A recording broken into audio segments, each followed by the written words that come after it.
cross, we're thinking about love. We love God. It's quite simple to love God, isn't it? Amen? But when it comes to loving one another, then it gets a little bit more complicated. So by Jesus' commanding the disciples then and now for us to love one another as he loved us was not just a feeling or a preference, not a feel-good situation. It's what a true disciple of Jesus does and how we behave. I get kind of what the color of Bruce's slacks. They're kind of a khaki-colored report card. And always at the very top, the first thing I had to get a grade on was conduct. Conduct. And if we didn't get an A in conduct, we'd have to check with the Board of Education when I got home. And my parents would use the Board of Education if you did not behave in school.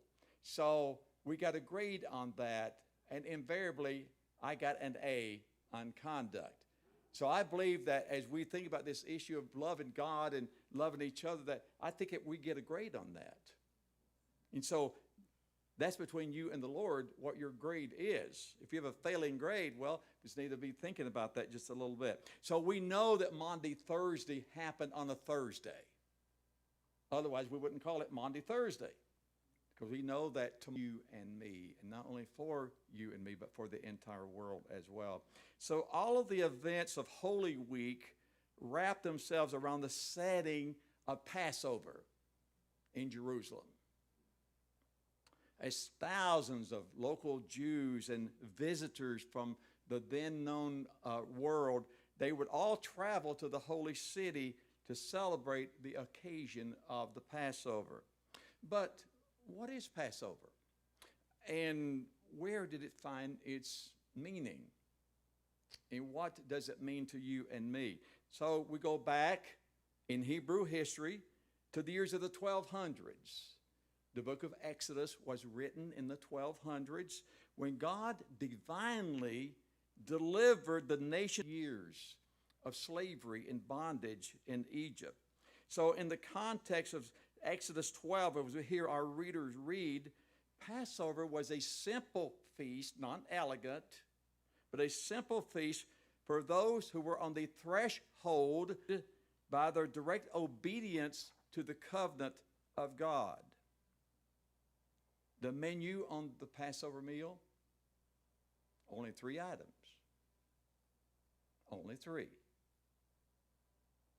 Unleavened bread, bitter herbs, and roasted lamb. The lamb, a metaphor for their being delivered. Unleavened bread meant leave now. Now. You don't wait till tomorrow morning. You leave now. You are in a hurry to leave Egypt. Leave now. Besides, no time for baking bread to rise. You rise and you get out of Egypt because tonight is your deliverance. The years of being captive and held in Egypt.